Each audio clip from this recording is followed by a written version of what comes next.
بسم اللہ الرحمن الرحیم ایاک نعبد و ایاک نستعین۔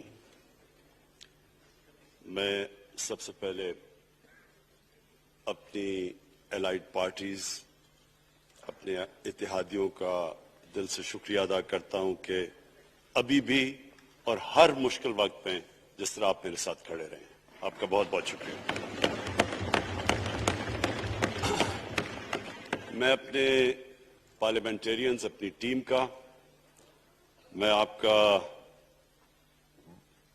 شکریہ ادا اس طرح کرتا ہوں کہ میں نے جو آپ کی کل شام کو جو آپ کے حالات دیکھے تو مجھے یہ احساس ہوا کہ آپ سب کو بڑے دل سے تکلیف تھی کہ جو ہمارا وہ سینٹ کا یہ ادھر حفیظ شیخ کے الیکشن میں جب ہارے ہیں، تو میں جو آپ سب کو دیکھا تو مجھے بڑا اچھا لگا، مجھے ایک ٹیم آپ میں نظر آئی، اور انشاءاللہ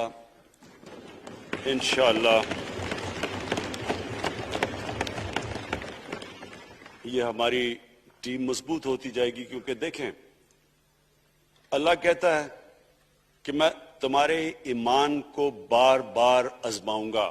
اللہ قرآن شریف میں ہمیں کہتا ہے۔ وہ کیوں کہتا ہے؟ وہ آپ کے ایمان کو آزماتا ہے مضبوط کرنے کے لیے۔ جب آپ ایک مشکل وقت سے نکلتے ہیں آپ اور مضبوط ہو جاتے ہیں۔ اللہ نے ایک انسان کو ایک ایسا چیز، ایک ایسا اس کا جو سب سے بڑی جو اس کی مخلوق ہے، اشرف المخلوقات، اس کو جو اللہ نے بنایا ہے، اس کے اندر اس نے ایک کنڈیشن لگا دی ہے کہ اگر آپ نے بڑا انسان بننا ہے تو مشکل وقت کا سامنا کرو، ریزسٹنس کے ساتھ جاؤ۔ جسم ہمارا یہ ہے، جسم کو ہم بھاری ویٹ اٹھاتے ہیں، جسم تکڑا ہو جاتا ہے۔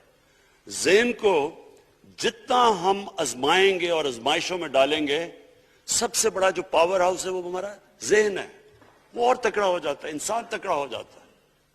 پارٹی بھی تب تکڑی ہوتی ہے جب وہ مشکل وقت سے نکلتی ہے۔ آپ نے کسی کو تباہ کرنا ہے تو اس کو آرام کی زندگی دے دو، وہ تباہ ہو جاتا ہے، ڈکے کر جاتا ہے انسان۔ تو میں اپنی پارٹی کو آج خراج تحسین پیش کرتا ہوں کہ آپ اس مشکل وقت سے نکلے۔ بڑے مجھے انڈیویجول ایم این ایز کا پتا ہے کہ انہوں نے کتنی کوشش کی یہاں پہنچنے کے لیے، آج اس ووٹ کے لیے، تو میں اور مجھے کئیوں کی طبیعت بھی ٹھیک نہیں تھی، تو میں آپ سب کا آج شکریہ ادا کرتا ہوں۔ آج میں اپنی پارلیمنٹری پارٹی کے ساتھ بھی، اور جو میری عوام آج یہ دیکھ رہی ہے، میں اس کے سامنے جو بات رکھنا چاہتا ہوں وہ یہ کہ دیکھیں ہمیں یہ کبھی بھولنا نہیں چاہیے کہ یہ پاکستان کیوں بنا تھا۔ وہ ایک انگریزی کا ایک فریز ہے کہ نیشنز وداؤٹ اے ویژن ڈائی۔ قوم کا جب اپنا مقصد اپنے نظریے سے پیچھے ہٹتی ہے مر جاتی ہے قوم۔ قوم میں کسی مقصد کے لیے بنتی ہے۔ ہم اپنے وہ جب تک وہ پتہ نہیں ہم اپنے بچوں کو نہیں بتائیں گے، خود ہم جو آج لیڈرشپ ہے، میرا غلطی سے ہاتھ ادھر چلا گیا، ادھر کی لیڈرشپ میں کہہ رہا ہوں، جو ہماری لیڈر ہے اس کو پتہ ہونا چاہیے کہ یہ بہت بڑا عظیم خواب تھا پاکستان کا۔ علامہ اقبال کو نہیں پتا تھا کہ اگر پاکستان بنے گا تو آج جس طرح ہمارے 20 کروڑ مسلمان ہندوستان میں رہ جائیں گے تو وہ تو سارے پاکستان میں نہیں آ سکتے تھے۔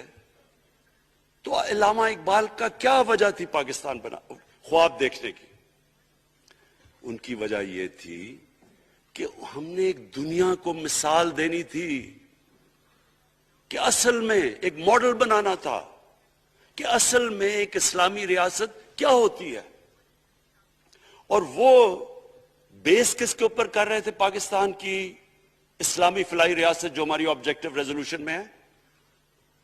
نبی صلی اللہ علیہ وسلم کی مدینہ کی ریاست، جو ان کی سنت تھی، جو دنیا کی تاریخ کی پہلی فلاحی ریاست بنی تھی، جس میں بہت بڑے بڑے ماڈرن جو آج کے پرنسپلز، وہ پرنسپلز طے کیے گئے تھے.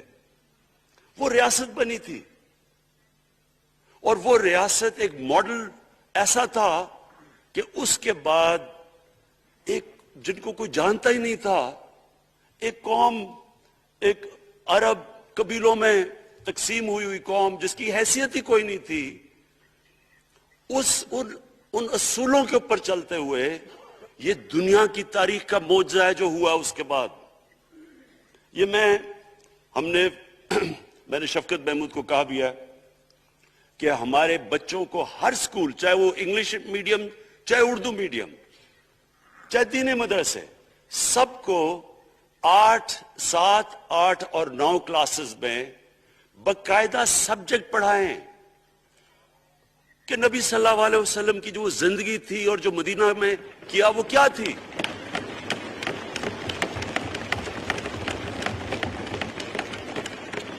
تاکہ ان کو پتہ چلے کہ اس ملک کا مقصد کیا تھا. بڑے لوگ جو پاکستان نہیں چاہتے تھے وہ کیا کہتے تھے؟ وہ کہتے تھے کہ پاکستان تو بن گیا تو آپ نے تباہ، جو مسلمان ہندوستان میں رہ گئے ان کو آپ نے سیکنڈ کلاس سٹیزن بنا کے چھوڑ دیا ہے. آج بیچارے مسلمانوں سے کیا ہو رہا ہے وہاں؟ تو وہ لوگ کہتے ہیں کہ اگر پاکستان نہ بنتا تو مسلمانوں کی زیادہ طاقت ہونی تھی.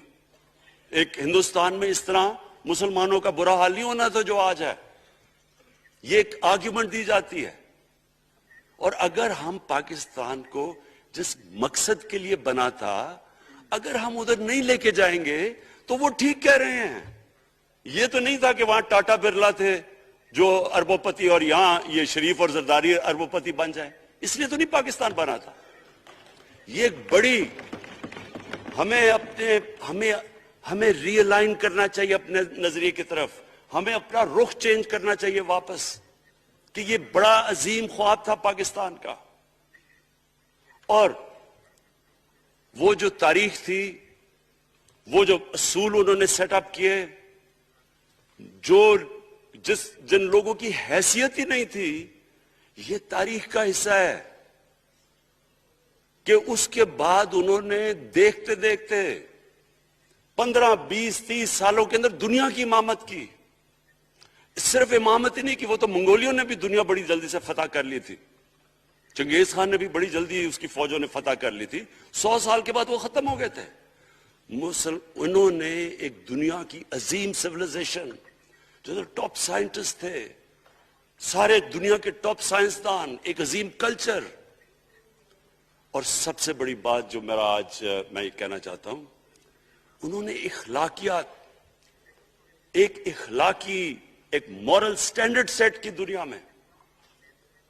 جب مسلمان گئے انڈونیشیا اور ملیشیا، وہاں تو کوئی مسلمان کی فوج نہیں گئی، وہاں تو کوئی تلواروں سے نہیں فتح کیا. مسلمان تاجروں کا وہاں کردار دیکھ کے لوگ حیران ہو گئے کہ یہ کون لوگ آئے ہیں جو بالکل ان کی morality ایسی، نہ وہ کوئی دغا بازی کرتے تھے، نہ وہ کوئی دھوکہ دیتے تھے، اپنی زبان پہ کھڑے ہو جاتے تھے. لوگ ان سے امپریس ہو گئے کہ کون سی قوم ہے. دیکھیں اسلام ہم غلط فہمی میں ہیں، یہ سمجھتا ہے کہ تلوار سے اسلام پھیلا تھا. اسلام پھیلا تھا کہ وہ ایک انسان کے کیریکٹر کو ریفارم کرنے آیا تھا. ہم جب اللہ سے مانگتے ہیں، ہم نماز میں ایک ہی چیز مانگتے ہیں کہ اللہ ان کے راستے پہ لگا جن کو تو نے نعمتیں بخشی، ان کے نہیں جو غلط تباہی کے راستے پہ چلے گئے. صرف نماز میں ہم یہ چیز مانگتے ہیں، ہر روز ہم پڑھ کے یہ مانگتے ہیں. یہ 2 راستے ہیں، ایک ہے تباہی کا راستہ، ایک ہے عظمت کا راستہ. نعمتیں کس کو بخشی؟ اللہ کے پیغمبروں کو. اور جو دنیا کا سب سے عظیم انسان، جو دنیا کا سب سے عظیم لیڈر، جس کو اللہ نے سب سے زیادہ نعمتیں بخشی، ہمارے نبی صلی اللہ علیہ وسلم. نہ کبھی اس طرح کا انسان آیا، نہ کبھی آ سکتا ہے. تو ہمیں راستہ بتایا کہ ایک ان کا راستہ ہے اور ایک دوسرا راستہ ہے، تباہی کا راستہ ہے. اور وہ جو ان کے راستے پہ چلتا گیا وہ ایک عظیم انسان بنتا گیا. ایک کتاب ہے، میں اپنے لوگوں کو ریکمینڈ بھی کرتا ہوں کہ دی عرب کانکویسٹ، وہ پڑھنے والی کتاب ہے. اس میں بتاتے ہیں کہ جب مسلمان ایک دم دیکھتے دیکھتے دنیا میں پھیل گئے تو کوئی ایک آدمی نہیں تھا. ایک تو بڑے عظیم سپہ سالار تھا خالد بن ولید، لیکن وہ جو بھی بنتا تھا وہ جنرل عظیم بن جاتا تھا. وہ اس کتاب کے اندر لکھی انگریز نے ہے. وہ کہتے ہیں اس کی کوئی ایکسپلینیشن نہیں ہے کہ یہ کیسے ساری دنیا پہ چھا گئے. نہ ان کے پاس کوئی لیٹسٹ ویپنز تھے، ایک طرف رومنز تھے، دوسری طرف پرشینز تھے، وہ تو سپر پاورز تھے. ہتھیار تو ان کے پاس تھے، نہ ان کے پاس ہتھیار، نمبرز میں بھی وہ زیادہ تھے، ان کی فوجیں بھی زیادہ تھیں، لیکن وہ ساری دنیا پہ پھیل گئے اور ایک ایسا سیویلائزیشن بنا کہ زیادہ تر تو مسلمان نہیں تھے، وہ بھی ان کو مانتے تھے، کیونکہ ان کی اخلاقیات، ان کا عدل اور انصاف کا نظام، ان کا کیریکٹر، اس کی وجہ سے لوگ آئے ہیں. یہاں جو ہندوستان میں اسلام پھیلا ہے، یہ ہمارے جو بڑے بڑے بزرگ تھے، داتا صاحب، بلے شاہ، نظام الدین اولیاء اور بابا فرید، یہ لوگ تھے. ان کو لوگ دیکھ کے، ان کے کردار سے، ان کے انٹلیکٹ، انسانیت سے لوگ. تو ہم آج، میں جو یہ سینٹ الیکشن ہوا ہے، میں اپنی قوم کو یہاں، یعنی مجھے شرمندگی ہوتی ہے اسپیکر صاحب کہ ہم وہ کدھر وہ خواب اور کدھر بکرا منڈی بنی ہوئی ہے ایک لوگوں کو خریدنے کے لیے، اور سب کے سامنے. یعنی ہمیں ایک مہینے سے پتا تھا کہ کیا جا رہا ہے اس سینٹ الیکشن میں، اور مجھے حیرت ہوئی کہ الیکشن کمیشن کہتا ہے کہ جی یہ تو پتہ نہیں کوئی ہم آزاد انسٹیٹیوشن ہے، یا میں ان کی کوئی آزادی کے اوپر لے رہا تھا، یا جی بڑا زبردست الیکشن. اچھا کہتے جی بڑا اچھا الیکشن کروایا. یہ مجھے اور اس سے تو مجھے اور صدمہ ہوا ہے کہ اگر یہ الیکشن اچھا آپ نے کروایا ہے تو پتہ نہیں برا الیکشن کیا ہوتا ہے.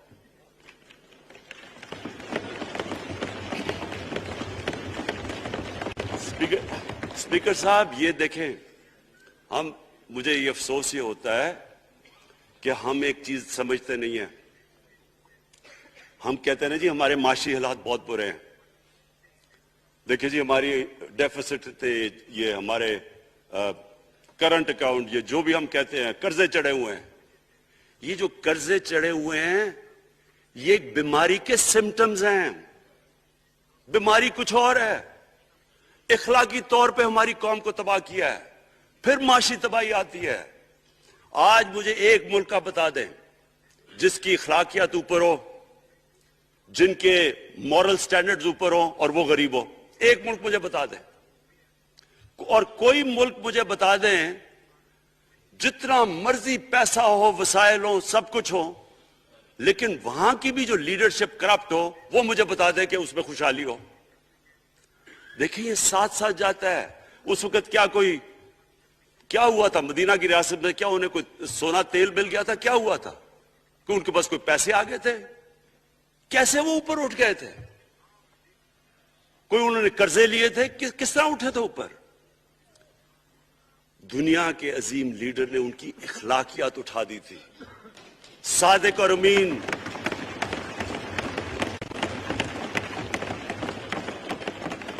ایک قوم انہوں نے ہمیں بتایا. ہمیں قرآن میں اللہ حکم کرتا ہے کہ ان کی سنت پہ چلو.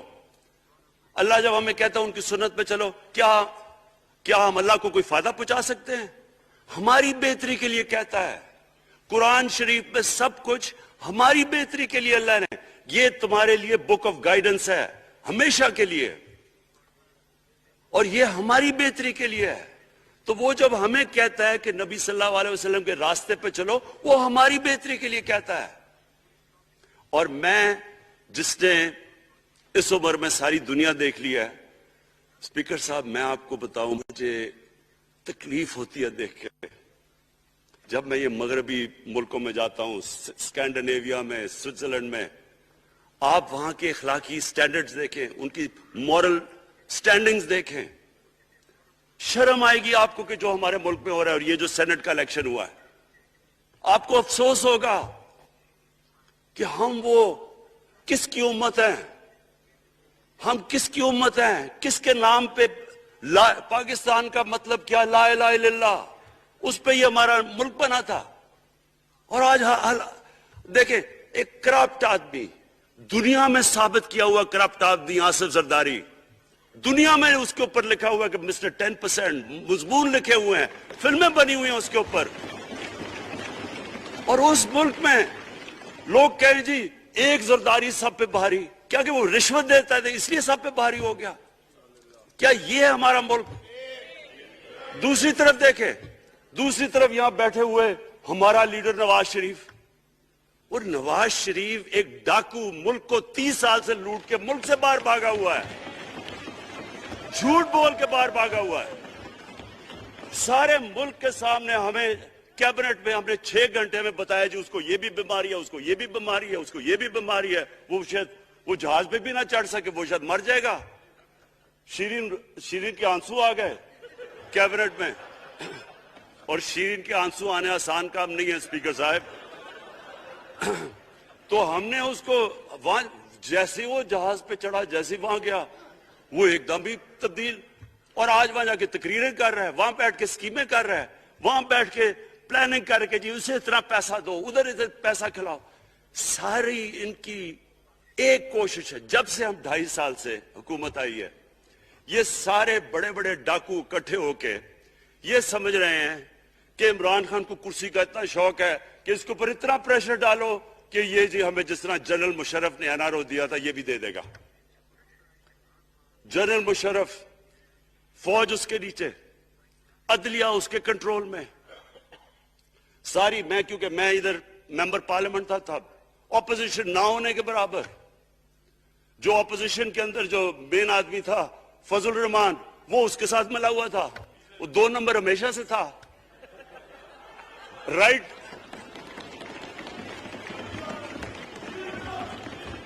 اور وہ آدمی جس کے پیچھے امریکہ ان کی جنگ لڑ رہا تھا، سب کچھ وہ ان کے پریشر میں آ کے ان دونوں کو NRO دیا، اور اتنا بڑا اس ملک کے اوپر اس نے جرم کیا ہے۔ ان دونوں نے آ کے NRO لے کے دونوں ہاتھوں سے ملک لوٹا، اس کے بعد دونوں نے اس ملک کے اوپر 4 گنا زیادہ قرضہ چڑھایا۔ اسپیکر صاحب 6,000 ارب سے ہمارا قرضہ جو ٹوٹل لائبلٹیز 30,000 ارب پہ پہنچا دی۔ آج ہمارے اوپر کیا مسئلہ ہے؟ ہمیں یہ قرضوں کی قسطیں دیتے ہوئے بیچارے لوگوں کے اوپر بوجھ ڈالنا پڑتا ہے۔ یہ جو مہنگائی ہے اس کے بعد میں بعد میں بات کرتا ہوں، لیکن پہلے یہ بات کمپلیٹ کر لوں کہ دیکھیں اسپیکر صاحب، میں یہ 2.5 سال سے تماشے دیکھ رہا ہوں۔ یہاں پہلے دن پرائم منسٹر بن کے پرائم منسٹر تقریر کرنے جا رہا ہے، کھڑے ہو کے تقریر نہیں کرنے دی۔ کیوں تقریر نہیں کرنے دی؟ کیونکہ ان کو پہلے دن سے ڈر تھا کہ یہ ہمارے جو کرپشن کے کیسز یہ معاف نہیں کرے گا۔ کرپشن کے کیسز ہم نے نہیں بنائے تھے اسپیکر صاحب، یہ سارے ان کے دور کے کیسز بنے ہوئے ان کے اوپر۔ آپس میں تو ان کا مکا تھا، اپنا نیب کا چیئرمین آپس میں مل کے کیسز ان کے بند کر رہا ہے۔ عدلیہ اس وقت کی عدلیہ وہ ان کے ہاتھ میں تھی، ان کو تو مسئلہ ہی کوئی نہیں تھا۔ وہاں $60 ملین آصف زرداری کا سوئٹزرلینڈ میں پڑا ہوا ہے، وہ جج کہہ رہا ہے کہ واپس لے کے آؤ۔ وہ یوسف رضا گیلانی جو یہاں سے سینیٹر بنا ہے، وہ پاکستان کا $60 ملین پڑا ہوا ہے سوئٹزرلینڈ میں، وہ جج کہہ رہا ہے کہ واپس لے کے آؤ، وہ کہتے نہیں جی میں نہیں خط لکھتا۔ بھئی آپ کے باپ کا پیسہ تھا، پاکستانی قوم کا پیسہ تھا، اس کے اوپر وہ ڈسکوالیفائی ہو جاتا ہے۔ وہ ایسے پھر ہے جس طرح نیلسن منڈیلا کا ڈسکوالیفائی ہو گیا۔ اسپیکر صاحب میں یہ چیزیں آپ کو اس لیے بتا رہا ہوں، میں تو ان کو 30 سال سے جانتا ہوں۔ دیکھیں جب تک ہم اس ملک میں اپنی اخلاقیات ٹھیک نہیں کریں گے، مورل سٹینڈرڈز ٹھیک نہیں کریں گے، جب اس طرح کے الیکشن ہوں گے کہ کھل کے پیسہ چل رہا ہے اور ہم کہیں گے نہیں جی وہ پٹواری کیوں پیسے لیتا ہے، تو وہ تھانے دار کیوں پیسے لیتا ہے، وہ سرکاری نوکر، وہ تو بیچارہ جو نچلا طبقہ ہے وہ تو واقعی جس طرح شیخ رشید نے کہا ہے، مہنگائی جو بڑی ہے بیچارے لوگوں کی تنخواہ میں گزارا نہیں ہو رہا۔ ان کو ہم کہہ رہے ہیں کہ آپ بالکل ایماندار بنے. اور یہ جن کا اتنا ان کے پاس پیسہ ہے اسپیکر صاحب, میں آپ کو یقین سے کہتا ہوں ان کو خود نہیں پتا کہ ان کا کتنا پیسہ باہر پڑا ہے. اتنے 30 سال سے چوری کر رہے ہیں یہ پیسہ, اور 30 سال سے پیسہ چوری کر کے اب ان کی کوشش یہ ہے کہ عمران خان کے اوپر پریشر ڈالو سارے چور مل کے کہ جی کبھی ہم گورنمنٹ گرا دیں گے, کبھی ہم وہ نکلاتے ہیں وہ. آپ سوچیں فیٹف کے اوپر, اب فیٹف ہماری وجہ سے تو نہیں فیٹف پہ ہم گرے لسٹ میں آئے, یہ تو نون لیگ کے دور میں گرے لسٹ میں آئے ہیں. اب اگر فیٹف کی بلیک لسٹ میں پاکستان جاتا ہے تو یہاں سب کو پتا ہے کہ سینکشنز لگ جائیں گی. تو آگے مشکل سے ہم نے اکانومی کو سٹیبلائز کیا, مشکل سے. اگر بلیک لسٹ میں جاتا ہے تو اکانومی سیدھی نیچے. آج جو لوگوں کو مشکل پڑی ہوئی ہے, اور مشکل پڑی ہوئی ہے ہمارے لوگوں کو مہنگائی کی, اس کی وجہ یہ ہے کہ ہمارا روپیہ جو تھا تقریباً 107 روپے کا, آج 160 روپے کا. تو جب روپیہ گرتا ہے تو ساری چیزیں باہر سے مہنگی ہو جاتی ہیں, پٹرول, ڈیزل, بجلی. اب بجلی کی آدھی بجلی ان سے باقی ڈالر کانٹریکٹس کے اوپر بجلی کے کانٹریکٹ سائن کیے ہوئے ہیں, وہ سب کچھ باہر سے. دالیں مہنگی, جو چیز باہر سے امپورٹ کرتے ہیں, گھی مہنگا, ساری چیزیں مہنگی ہو جاتی ہیں. تو یہ سوچ لیں کہ اگر ہمارے اوپر سینکشنز لگ جائیں, اگر ہمارے اوپر فیٹف کی سینکشنز لگ جاتی تو یہ تو آپ تو سوچ ہی نہیں سکتے کہ یہ ملک میں کیا حال ہونا تھا. تو ہم اپنے ملک کے لیے فیٹف کی ریکوائرمنٹ پر لیجسلیشن کروا رہے ہیں, اور انہوں نے جناب اتنا بڑا اتنا بڑا وہ لا دیا جی, اتنا بڑا جی, یہ 34 شکیں چینج کر دیں نیب میں. اب نیب کا فیٹف سے کیا تعلق ہے؟ انہوں نے سمجھا کہ اب عمران خان قابو آ گیا, اب تو یہ ڈر کے فیٹف کی بلیک لسٹ سے اب تو جناب ہمیں یہ 34 شکیں سائن کر کے تو نیب کو ختم کر دے گا. مطلب یہ کہ صرف ان کی چوری کے کیسز ختم ہو جائے, بس 1 پوائنٹ ایجنڈا ان کا. اور میں نے آپ کو پہلے دن یہاں سے کہا تھا, پہلے دن یہاں کھڑے ہو کے میں نے کہا تھا کہ ان کا صرف 1 پوائنٹ ایجنڈا. میں ان کو جانتا ہوں, جب یہ سارے اپوزیشن میں میرے ساتھ تھے.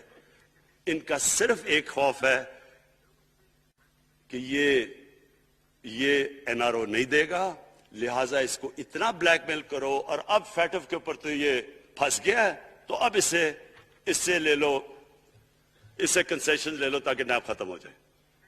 اب سوچیں, کیا ان کو ملک کا فکر ہے؟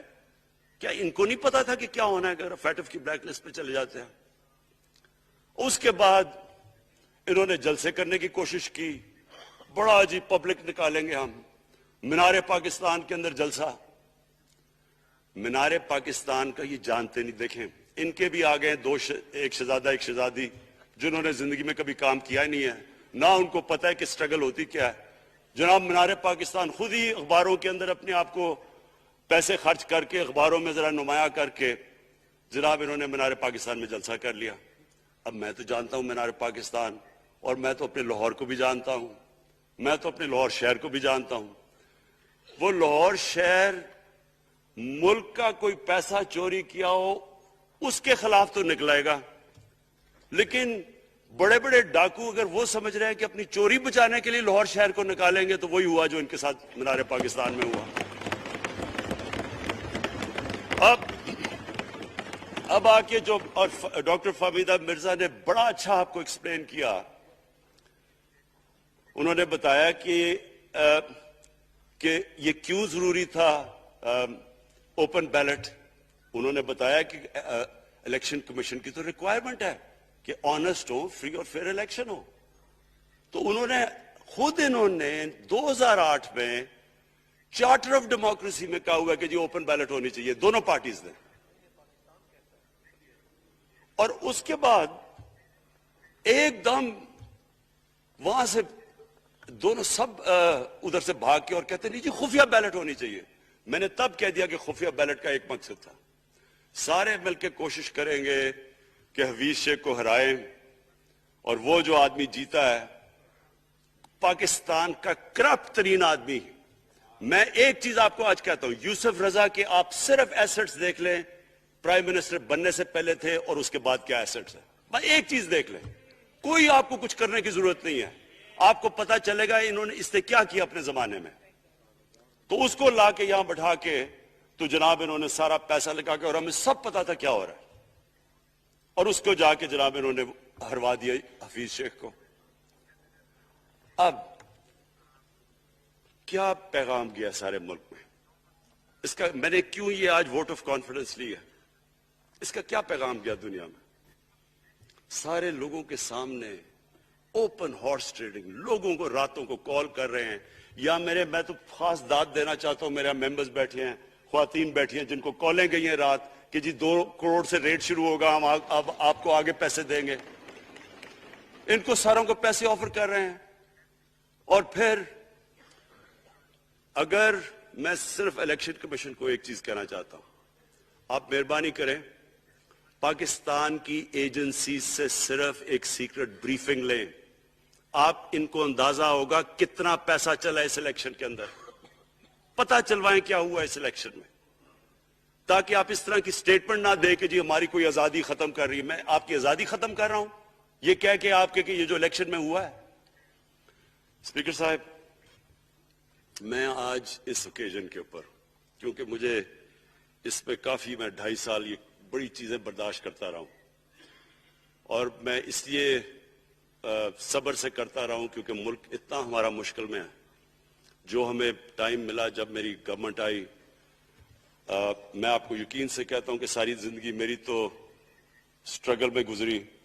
جو بھی آپ انسان نے کسی چیز میں کمپیٹ کرتا ہے, اگر آپ نے ملک میں اپنے سب سے ٹاپ 11 کھلاڑیوں میں پہنچنا ہے تو ایک بہت سارے ملک میں مقابلہ کر کے آپ وہاں پہنچے, اس میں ایک بڑی سٹرگل ہوتی ہے, اونچ نیچ ہوتی ہے بڑی. اور پھر اگر آپ کو دنیا کے لیول پہ آپ کو اپنا, اگر آپ نے آپ کو منوانا ہے, اس کی اور ایک سٹرگل ہوتی ہے. اور میرے اس سے زیادہ بڑی سٹرگل تھی کہ ایک آدمی جا کے ہاسپٹل بنانے کی کوشش کرے, اور وہ بھی کینسر ہاسپٹل. تو ایک وہ بہت بڑی سٹرگل تھی. پھر پالیٹکس میں لمبی سٹرگل رہی ہے. اکیلا تھوڑا سے لوگوں کے ساتھ شروع ہوا تھا, اور سٹرگل کر کے 14-15 سال تو مذاق اڑتا تھا میرا, سارے ہنستے تھے جب نام سنتے تھے میرا. تو ایک سٹرگل کر کے یہاں پہنچا ہوں. جو یہ 2.5 سال میں اسپیکر صاحب میں نے سٹرگل کی ہے, یہ میری زندگی کی سب سے مشکل سٹرگل تھی. اور کیوں مشکل تھی؟ کیونکہ جو یہ 10 سال میں اس کو ڈیکیڈ آف ڈارکنس کہتا ہوں, ایک ایک انہوں نے تباہ کیا. صرف 10 سال پہلے اداروں کے حال دیکھ لیں, کوئی ادارہ اٹھا لیں, پی آئی لے لیں, ریلوے لیں, سٹیل مل 8 ارب روپے کا پروفٹ لے کے بیٹھی ہوئی تھی. 8 ارب روپیہ سٹیل مل میں پروفٹ تھا جب تک کہ زرداری نے ہاتھ نہیں مارا اس کو. اپنا وہ ریاض لال جی فرنٹ مین رکھ کے ہمارے سامنے, میرے پاس آئے لوگ چیمبر والے, انہوں نے کہا جی یہ سٹیل مل سستی بلٹس اس کو بھیجا, اس کے تھرو پیسے دے رہا ہے. وہ سٹیل مل آج بند پڑی ہے. ایک ایک ادارہ انہوں نے تباہ کیا, بھرتیاں کی لوگوں کی. وہ ادارے اتنے بڑے بڑے ہو گئے ہیں کہ وہاں پینشنز ہی اتنی آ گئی ہے کہ کچھ بچتا ہی نہیں ہے سیلریز اور پینشن کے بعد کے ادارے کو ٹھیک کر سکے. ایک ایک ادارہ تباہ کیا. ملک کا سب سے بڑا جو کرنٹ اکاؤنٹ ڈیفیسٹ جس کے اوپر سارا پریشر پڑتا ہے, اگر آپ کا کرنٹ اکاؤنٹ یعنی کہ ڈالر زیادہ ملک سے باہر جا رہے ہیں اور کم اندر آ رہے ہیں تو پریشر روپے پہ پڑتا ہے, وہ گر جاتا ہے. تو وہ میں آپ کو بتا, جب روپیہ گرتا ہے تو غربت پھیل جاتی ہے ملک میں. تو سب سے بڑا current account deficit, fiscal deficits جو کہ آپ کی آمدنی اور خرچے, وہ بڑا ڈیفیسٹ.